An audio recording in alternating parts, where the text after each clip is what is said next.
Hello दोस्तों, आज आप लोग को हम इस चैनल पे एक नए सब्जेक्ट को लेके आए हैं, वो है हिंदी व्याकरण। इस चैनल पे आपको हिंदी व्याकरण बेस से लेके जितना भी आपको अपर या हाई लेवल तक जो भी व्याकरण की आवश्यकता होगी सभी इस चैनल पे पढ़ाई जाएगी।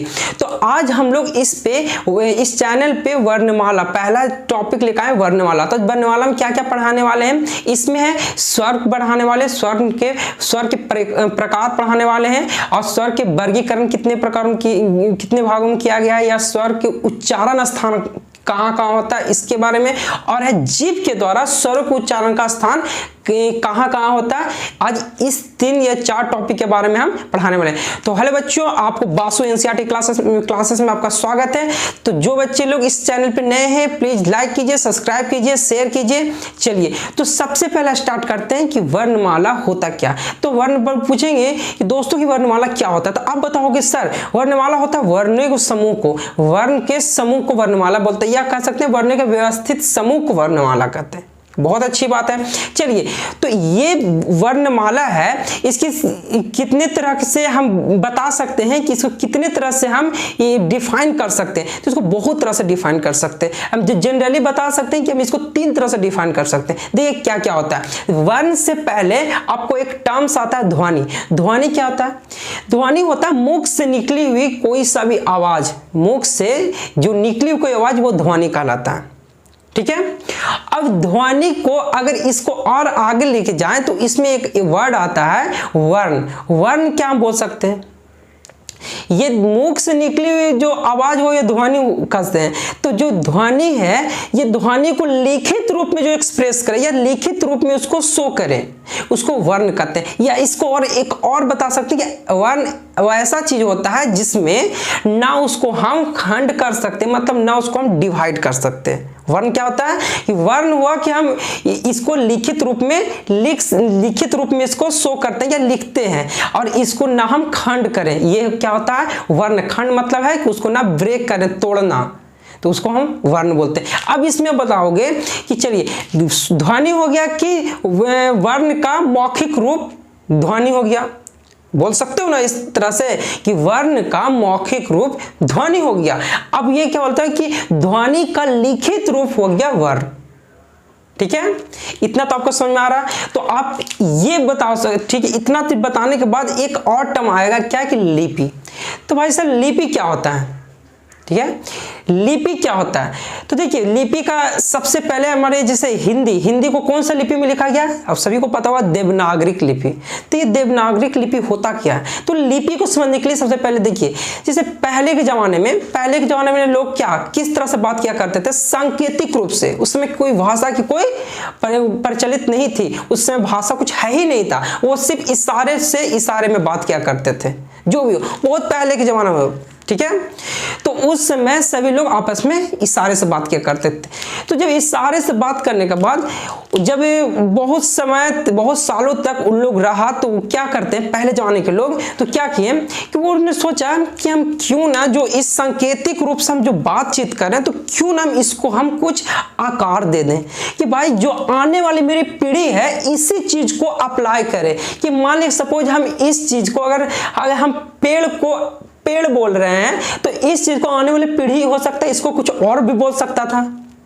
अगर ये चीज ना लिखी होती तो ये कुछ और भी बोल सकता था कि नहीं। तो हम क्या कर सकते हैं कि लिपि यही है कि जो पहले वाले लोग थे, जो पहले जमाने के लोग थे, वो क्या किए कहें कि चलो जो हम बोल रहे हैं इस चीज को कुछ आकार दिया जाए, कोई आकृति दिया जाए। आकृति इसलिए दिया जाए कि ताकि हमारे आने वाले पीढ़ी इस चीज को यही जो हम बोल रहे हैं यही चीज वो भी बोले या बताए या समझाए। तो इसी तरह जैसे पहले के जमाने में लोग क्या किए कि एक वर्ड्स आया तो आ, जैसे आ ऐसे बोला आ, तो आ एक इसका सिंबल आकृति इस टाइप का दे दिया। अब इसमें एक आया आ, तो आ को सिंबल इस टाइप से दे दिया। इस टाइप से क्या हुआ कि सभी आकृति देते चला गया, क्योंकि ताकि आने वाली पीढ़ी इसको समझ सके। तो इसी को क्या कहते हैं हम लिपि बोलते हैं। जैसे लिपि लिपि किसको बोलते हैं? जिससे लोग, जो पहले जमाने के लोग जो बोल चाल के सांकेतिक रूप से बोली भाषा को एक आकृति दे दे, एक सिंबल दे दे, किसी वर्ण का एक सिंबल दे दे, उसी को हम क्या बोलते हैं? लिपि बोलते हैं। तो हिंदी जो लिखी गई है कौन सा लिपि में लिखी गई? देवनागरी लिपि। तो जो आई जो है कवर्ग टवर्ग चवर्ग ये सब क्या है? एक आकृति दिया, इसको हम बोलते हैं लिपि बोलते हैं। समझ में आया कि लिपि क्या कहलाता है? जिसको आकृति दिया गया है उसी को हम लिपि बोलते हैं। चलिए अब इतना तो समझ में आ रहा है कि लिपि क्या होता है। अब बताइए जो लिपि दिया गया इसमें इंग्लिश का भी अलग इस तरह से लिपि दिया। इंग्लिश कौन सा लिपि में लिखा गया? ये हिंदी देवनागरी, तो इंग्लिश रोमन। इंग्लिश कौन सा लिपि में लिखा? रोमन लिपि में क्या? इंग्लिश का भी कुछ सिंबल दिया, जैसे इंग्लिश का क्या दिया? ए दे दिया, बी दे दिया, सी दे दिया, ये भी इसी तरह से क्या सिंबल देते चला गया। तो टोटल सिंबल 5 आकृति क्या हो गया? एक लिपि का फॉर्मेशन हो गया। तो चलिए जब एक सिंबल दे दिया जो आ ई जो भी दिया, तो इस सिंबल को हम इसको हम बोल सकते हैं, इसको हम क्या बोल सकते हैं कि लिपि। ये क्या सिंबल? सिंबल मतलब चिन्ह, चिन्ह या कुछ बोल सकते हैं कि भाई चिन्ह है, ये क्या है? इस टाइप का चिन्ह है, तो इसको हम बोल सकते हैं लिपि चिन्ह। लिपि चिन्ह, इसी को लिपि चिन्ह बोल सकते हैं। आई क्या है? एक लिपि चिन्ह है। ठीक है, तो आई एक लिपि चिन्ह है। तो अब बताओ, देखो वर्णमाला का आप डिफिनेशन यहां से समझो। इसी को मतलब हम 3 तरह से बोल सकते हैं। एक तो बोल सकते हैं कि वर्णों के व्यवस्थित समूह को वर्णमाला बोलते हैं, या हम बोल सकते हैं लिपि चिन्ह के व्यवस्थित समूह को वर्णमाला कह सकते हैं। लिपि चिन्ह भी तो आई क्या? एक लिपि चिन्ह एक वर्ड्स हो गया, सॉरी एक लेटेस्ट हो गया, वर्ण हो गया। तो इसको लिखा सकते हैं कि लिपि चिन्ह के व्यवस्थित समूह को वर्णमाला बोलते हैं। और ध्वनि समूह को जो लिखित रूप से दिया गया उसी को हम क्या कहते हैं? एक वर्णमाला बोलते हैं। ये 3 तरह से हम बोल सकते हैं कि नहीं वर्णमाला क्या होता है। चलिए अब आगे चलिए। वर्णमाला को 2 भाग में बांटा गया, एक हो गया स्वर्ण वर्ण, एक हो गया व्यंजन वर्ण। ठीक है, एक स्वर्ण वर्ण हो गया, एक व्यंजन वर्ण हो गया। अब बताइए कि स्वर्ण वर्ण है जो ऐसे जनरली है, स्वर्ण वर्ण को 11 भागों में बांटा गया, मतलब 11 है। स्वर्ण वर्ण कितना? 11 है। 11 भागों में बांटा नहीं गया, 11 है। 11 कौन कौन है? आ ई उ ए ऐ ओ औ। ये क्या है? 11 आपका क्या है? स्वर्ण वर्ण है। व्यंजन में 38 है। चलिए आज की वीडियो में सिर्फ स्वर्ण वर्ण की चर्चा करेंगे, इसके अगले वीडियो में हम व्यंजन के बारे में करेंगे। तो व्यंजन को भी साइड में रखते हैं, स्वर पे चलते हैं। चलिए तो स्वर जो 11 है कौन कौन सा? आ ई उ ए ऐ ओ औ, ये 11 है। और इसमें जो बताया जाता है कि स्वर्ण वर्ण को ये 3 भाग में बांटा गया है। कौन कौन हो गया? एक तो हो गया क्या है? मूल, देखिए मूल वर्ण बोल सकते हैं, या ह्रस्व वर्ण बोल सकते हैं, या लघु स्वर बोल सकते हैं। क्या बोल सकते हैं? मूल स्वर बोल सकते हैं, ह्रस्व स्वर बोल सकते हैं, या लघु स्वर बोल सकते हैं। ये तीनों एक ही चीज है। मूल बोलिए, ह्रस्व बोलिए, या लघु बोलिए, या कुछ भी बोलिए, ये तीनों का एक स्वर है। दूसरा कौन है? दीर्घ स्वर। दूसरा कौन है? दीर्घ स्वर। और ये तीसरा क्या है? प्लुत स्वर। ये 3 स्वर को एक 3 वर्गीकरण, मतलब 3 प्रकार में इसको डिवाइड किया गया। तो देखिए जो मूल स्वर है, ह्रस्व स्वर या लघु स्वर जिसको बोलते हैं, इसमें कितना आता है? इसको एक मात्रा, इसमें एक मात्रा वाला जितना इसमें स्वर होगा सब इसमें ह्रस्व स्वर बोलिए, चाहे मूल स्वर बोलिए या लघु स्वर बोलिए, ये एक मात्रा वाला स्वर इसमें आ गया। इस कैटेगरी में कौन आएगा? इसमें एक मात्रा वाला। एक मात्रा वाला का मतलब क्या हुआ कि जिसमें उच्चारण करने में सब बहुत कम समय लगे। लघु स्वर बोलिए, ह्रस्व स्वर बोलिए, या क्या बोलते हैं मूल स्वर बोलिए। लघु स्वर बोलिए, चाहे ह्रस्व स्वर बोलिए, या मूल स्वर बोलिए, इसके उच्चारण में बहुत कम समय लगता है। इसको हम क्या बोलते हैं? इसको क्या बोलते हैं? एक मात्रा वाली स्वर, जिसे हम बोल सकते हैं लघु स्वर, ह्रस्व स्वर या मूल स्वर। इसका कौन कौन है? ये लघु स्वर, मूल स्वर जो बोलते हैं, इसका कितना है? 4, मतलब कि 4 स्वर है। कितना स्वर इसमें? 4 स्वर है। कौन कौन? आ ई उ रे। क्या हो गया? आ ई उ रे। ये 4 कौन कौन सा है? आ ई उ रे। कौन में? दीर्घ स्वर बोलिए, चाहे ह्रस्व स्वर बोलिए, या मूल स्वर बोलिए। अब देखिए आया दीर्घ स्वर, सॉरी दीर्घ स्वर नहीं जी, मूल स्वर, ह्रस्व स्वर, लघु स्वर। ठीक है, अब सेकंड आया दीर्घ स्वर। दीर्घ स्वर में इसमें 2 मात्रा वाला स्वर आता है। कितना मात्रा वाला? 2 मात्रा वाला स्वर। एक मात्रा वाला स्वर तो समझ रहे हैं, इसको खंडित नहीं कर सकते हैं, हम एक मात्रा वाले स्वर को खंडित नहीं कर सकते, इसके उच्चारण में बहुत कम समय लगता है, इसी को हम क्या बोलते हैं, मूल स्वर बोलते हैं या लघु स्वर बोलते हैं या ह्रस्व स्वर बोलते हैं। और जो दीर्घ स्वर होता है इसके उच्चारण में जो होता है, जो लघु स्वर से दुगना समय लगे या इससे ज्यादा समय लगे, लघु स्वर से ज्यादा समय लगता है उच्चारण करने वक्त, उसी को हम बोलते हैं दीर्घ स्वर। दीर्घ स्वर की संख्या कितना है, इस 2 मात्रा वाला होती है। इसमें कौन कौन है, आ, ई, उ, ए, ओ, औ। कितना है, 7 स्वर। कौन कौन सा है, आ हो गया, ई हो गया, उ हो गया, ए हो गया, ऐ हो गया, ओ हो गया, औ हो गया। इसमें क्या है कि 2 मात्रा वाला समझ रहे हैं। 2 मात्रा का मतलब हुआ जिसे आ को लिखना है तो आ कैसे लिखते हैं, आ प्लस अ इज इक्वल टू अ। 1 मात्रा 2 मात्रा हो गई, नहीं 2 मात्रा। तो इसी की तरह से सभी इसी तरह से ई को लिखना है तो ई प्लस ई। अभी इसके बारे में और आगे बताएंगे, ठीक है। ई प्लस ई इज इक्वल टू ई, मतलब 2 मात्रा को जोड़कर एक स्वर को, 2 स्वर को जोड़कर एक स्वर को बनाया गया, ये दीर्घ स्वर कहलाता है। इसके उच्चारण में क्या होता है कि लघु स्वर या ह्रस्व स्वर या मूल स्वर से दुगना समय लगेगा, उसी को हम तो दीर्घ स्वर बोला जाता है। अब तीसरा क्या है, प्लुत स्वर। प्लुत स्वर क्या होता है, प्लुत स्वर ना कि 3 मात्रा वाला होता है।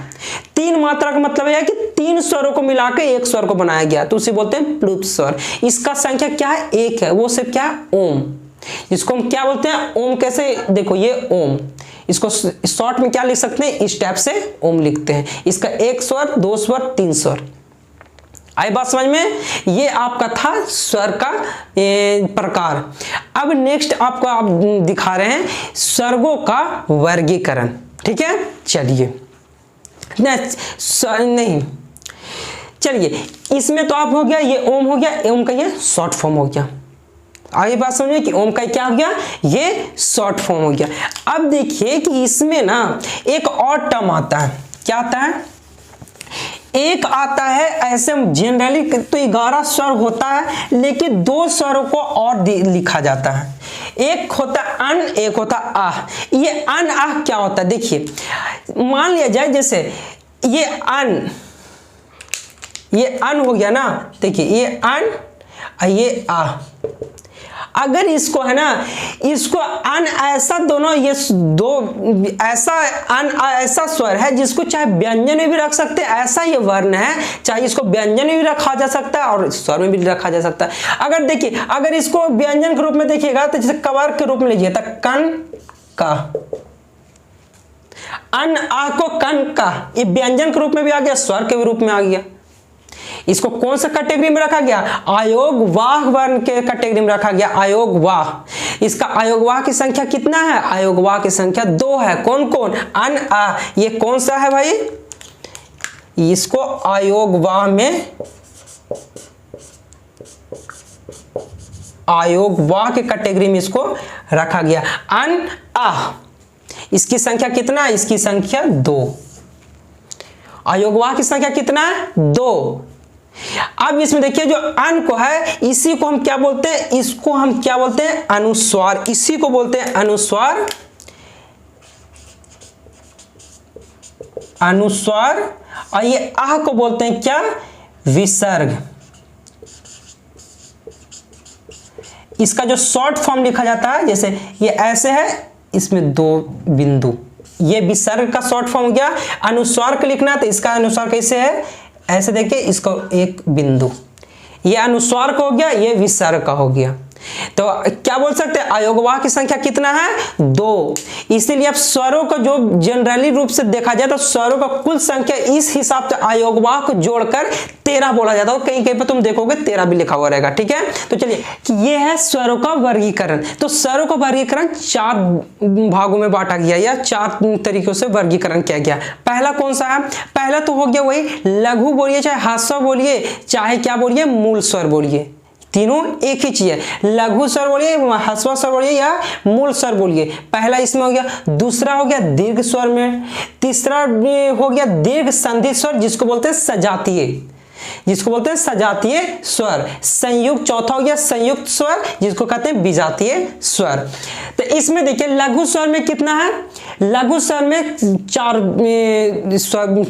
स्वर है, ठीक है। लघु स्वर की संख्या 4 है। अब इसमें दीर्घ स्वर की संख्या 7 है। 7 कौन कौन है? आ, ई, उ, ए, ऐ, ओ, औ। ठीक है। अब यहाँ पे देखिए जो सहजातीय या सजातीय जो स्वर होता है उसमें संख्या 3 है, जिसको हम और क्या बोलते हैं? दीर्घ संधि स्वर। दीर्घ संधि स्वर की संख्या 3 हो गया। अब यहाँ पे देख संयुक्त स्वर या विजातीय स्वर। संयुक्त स्वर या विजातीय स्वर की संख्या कितना? 4 है। कौन कौन? ए, ऐ, ओ, औ। ठीक है। तो ये दोनों को तो आपको पहले बता चुके हैं कि मूल स्वर क्या होता है भाई।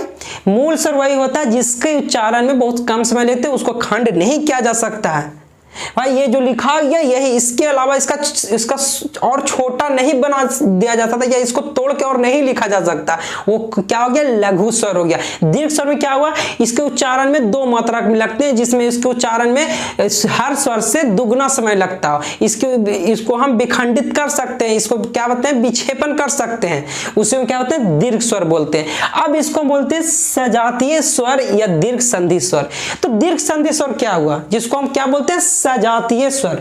तो सजातीय स्वर का मतलब हुआ ना कि जिस स्वरों में 2 सेम स्वरों को जोड़ के एक स्वर को बनाया गया। क्या बोल रहे हैं? 2 सेम स्वर, डिफरेंट स्वर नहीं, 2 सेम स्वर या 2 समान स्वर को जोड़ के एक स्वर को बनाया गया हो, उसी को क्या बोलते हैं? हम सजातीय स्वर कहते हैं। जैसे आ को क्या लिखा हुआ है? आ को आप लिख सकते हैं, जैसे यहां पे देखिए आ क्या ले, आ को लिखिए आ प्लस आ इज इक्वल टू आ प्लस आ बराबर आ जोड़ आ बराबर आ। ये क्या हुआ? ये भी एक स्वर है, ये क्या? ये भी एक स्वर है। कैसा स्वर? दोनों आ दोनों मतलब सेम स्वर है, डिफरेंस तो नहीं है कि आ और ई है। अरे आ है, यहां भी आ था, दोनों सेम स्वर है, इससे बना आ। अब ई हो गया, तो इसमें भी क्या होता है? ई प्लस ई जोड़ ई इज इक्वल टू ई।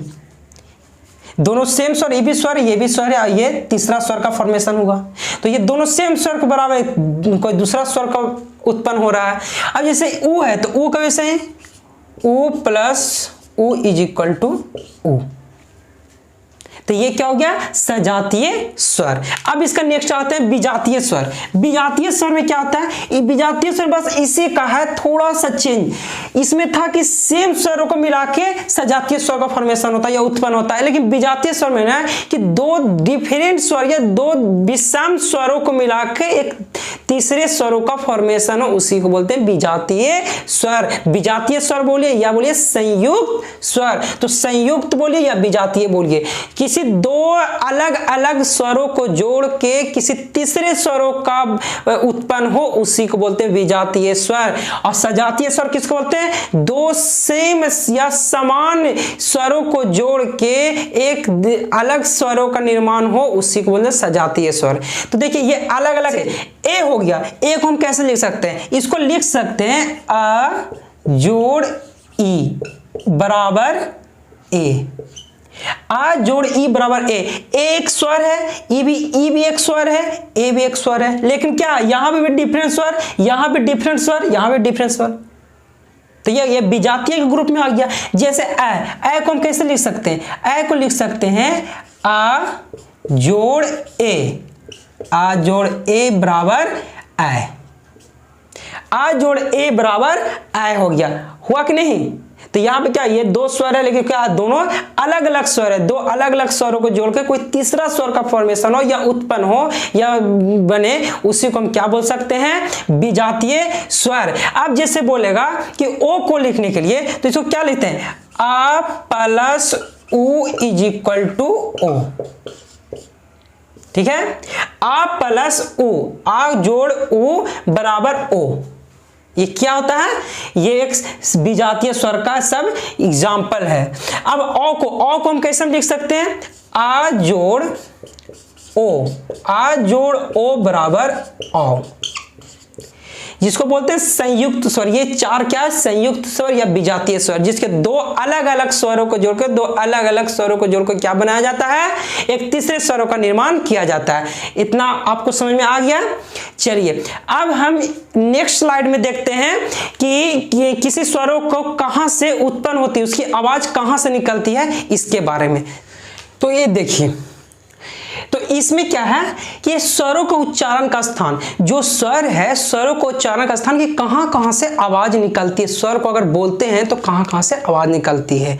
तो जो सबसे पहले क्या है कि जो कंठस्वर, जो कंठस्वर है जो कंठ से निकलता है, कंठस्वर ये कंठ से निकलता है। जो कौन कौन सा, आ और आ है जो कंठ से निकलते से बोलते हैं तो ये आवाज कहां से, ये कंठ से निकल रहा हो, ये डायरेक्ट कंठ की आवाज मतलब आ रही हो, ये कंठ से अब ध्वनि निकल रही हो, उसी को बोलते हैं कंठस्वर। अब बोलेगा तालव्य स्वर, तालव्य स्वर किससे निकलता है भाई, तालु से। तालव्य स्वर किससे निकलता है, तालु से। तो ये तालब से निकलने वाले स्वर कौन कौन है, ई और ई। जैसे तुम तालु का मतलब समझ रहे हो क्या होता है, तालु का मतलब क्या होता है, जो ये ऊपर वाले तालु नहीं होता है, तालु इसके अंदर, जैसे कंठ के ऊपर वाली, कंठ से और बाहर आओ तो ये अंदर की ओर जो ये ऊपर सरफेस एरिया तो होता है ना, यही होता है तालु। तो जैसे बोलता है ई कहां से निकल रहा है, कंठ से, और ऊपर हल्का चले आओ तो उसके स्पेस वहां से निकल रहा है, ठीक है ध्वनि, तो वो क्या हो गया, वो तालु से। जैसे ई, एक हो गया ई, एक हो गया ई, ठीक है।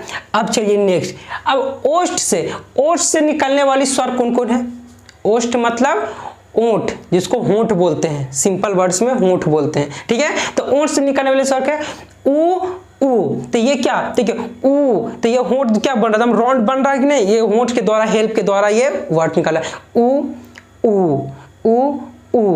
ठीक है। चलिए अब इसी तरह से मूर्धन्य स्वर, मूर्धा, ये मूर्धा से निकलने वाले, ये कौन सा, री, सिर्फ एक है, कौन है, री। ये मूर्धा का मतलब क्या हुआ, जो जीभ से जो ऊपर की ओर जो टच होता है ना, ये ऊपर की ओर टच हुआ तो उसी को बोलते हैं मूर्धा। तो ये अपर जो दांत के सबसे ऊपर वाले सरफेस को, ये प्लेन सरफेस होता है, उसी को होते हैं मूर्धा बोलते हैं। तो मूर्धा से तो जैसे री, जीभ कहां टकरा रहा है, ऊपर मूर्धा पे टकरा रहा है, तो उसी को बोलते हैं मूर्धा स्वर बोलते हैं, ठीक है। तो कौन है, एक री हो गया। अब देखिए कंठ तालव्य स्वर, कंठ तालव्य स्वर कौन कौन, मतलब कंठ और तालु दोनों के हेल्प से निकलने वाली ध्वनि को कंठ तालव्य स्वर बोलते हैं। तो कंठ तालव्य स्वर कौन है, ए,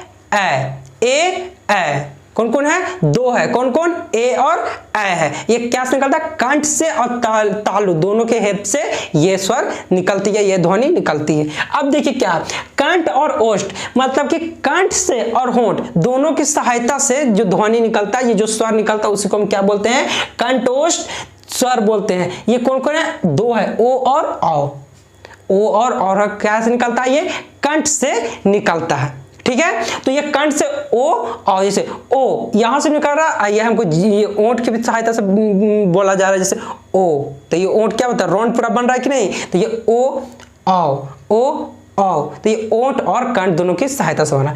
अब एक लास्ट है क्या है, जीभ के आधार पर स्वरों का उच्चारण। जीभ को है ना, ये हमारी जीभ है, जीभ को कितने आधार से स्वरों को उसमें उच्चारण किया गया है, जिसको जीभ को इसमें तीन भागों में बांटा गया है। एक तीन भाग में, एक तो सबसे बाहरी वाला जो है आउटर पार्ट, सबसे इनर पार्ट, एक middle part. Outer part, inner part, middle part. Outer part मतलब क्या हुआ, सबसे बाहरी जीभ, जीभ का सबसे बाहरी सतह या बाहरी एरिया जो होगा वो आउटर पार्ट हो गया। इनर पार्ट कौन गया, जीभ के सबसे अंदरी वाली भाग, जो सबसे पीछे वाले भाग हो गया। जैसे ये जीभ है, ये जीभ है, सपोज मान लो जीभ है, तो जीभ का जो बाहरी वाला ये भाग हुआ, ये क्या हो गया, ये आउटर पार्ट हो गया, मतलब ये सबसे बाहरी वाला हो गया। ये सबसे पीछे वाला कौन सा हो गया, सबसे इनर पार्ट हो गया, सबसे अंदर वाला। ये बीच वाला जो पार्ट हो गया जीभ का, ये हो गया मिडिल पार्ट। इसी को बोलते हैं, जो आउटर पार्ट को ही बोलते हैं अग्रस्वर। क्या बोलते हैं, आउटर पार्ट को ही बोलते हैं अग्रस्वर। ये जीभ है इसे, तो जीभ के सबसे ये आउटर पार्ट जो बाहरी पार्ट है, इसी को बोलते हैं अग्रस्वर। तो जो अग्रस्वर में कहने का मतलब है और कि जिस स्वर को बोलने में जीभ के बाहरी वाले स्वरों की हेल्प से किसी स्वर को उच्चारण करते हैं, जीभ के बाहरी वाले भाग के हेल्प से जो स्वरों को उच्चारण करते हैं, उसी को बोलते हैं अग्रस्वर। समझ में आया कि जीभ के बाहरी वाले भाग के हेल्प से या उसके सहायता से उच्चारण करने में जिस स्वरों का हेल्प होता है, उसे क्या बोलते हैं, अग्रस्वर बोलते हैं, ठीक है। तो क्या होना है, ई ए, ई, तो ये जीभ के बाहरी वाले इसी बाहर की सरफेस से या बाहर के एरिया से हमको हेल्प से निकल रहा है ये आवाज। जैसे एक ए, ये सब बाहरी वाली सरफेस से निकल रहा है। अब उसी तरह से मध्य स्वर, जीभ के मध्य भाग, बीच वाले भाग से, जो बीच वाले भाग के हेल्प से जो स्वर या ध्वनि निकलता है उसी को हम कहते हैं मध्य स्वर। वो कौन कौन से? सिर्फ आप बोलेंगे तो जीभ के मध्य वाले भाग के हेल्प से ये आवाज निकलता है। अब उसी बोलते हैं पश्च, जो पश्च स्वर, पश्च स्वर मतलब हुआ कि जीभ के पश्च मतलब होता है इनर, सबसे अंदर, ठीक है, जो बैकवर्ड बोलते हैं, बैकवर्ड पोजीशन। तो जीभ की सबसे बैकवर्ड पोजीशन, सबसे पिछला हिस्सा से, या पिछला हिस्सा के या पिछले वाले भाग की सहायता से जो स्वर बोलने में हमको मदद मिल रहा है उसी को हम क्या बोलते हैं? कौन स्वर? पश्च स्वर बोलते हैं। इसकी संख्या कितना? 5 है। कौन कौन? आ, उ, औ, सॉरी ओ, ये ओ होगा, ये औ होगा, ओ औ, ये आपको आ गया सबसे कौन है? जीभ के सबसे पिछले हिस्सा के हेल्प से ये स्वर बोला जाता है, ठीक है। तो बच्चे दोस्तों आज के लिए बस इतना ही। नेक्स्ट क्लास में आपको व्यंजन के बारे में, व्यंजन वर्ण के बारे में टोटल एक्सप्लेन करेंगे। तो इसी तरह से आपका हिंदी ग्रामर और English grammar, Hindi grammar English grammar दोनों अल्टरनेट चलेगा। जैसे आज इंग्लिश हो गया या आज हिंदी हो गया तो कल इंग्लिश ग्रामर चलेगा और परसों हिंदी ग्रामर चलेगा, फिर तीसरे रोज इंग्लिश ग्रामर, फिर चौथे रोज हिंदी ग्रामर, मतलब अल्टरनेट एक दिन बीच करके हिंदी इंग्लिश ग्रामर चलता चला जाएगा, ठीक है। तो जो आप वीडियो को पसंद आ रहा है तो लाइक कीजिए, शेयर कीजिए, सब्सक्राइब कीजिए और दोस्तों में ज्यादा शेयर करने की कोशिश करें। तो आज के लिए बस इतना ही रखते हैं। जय हिंद दोस्तों।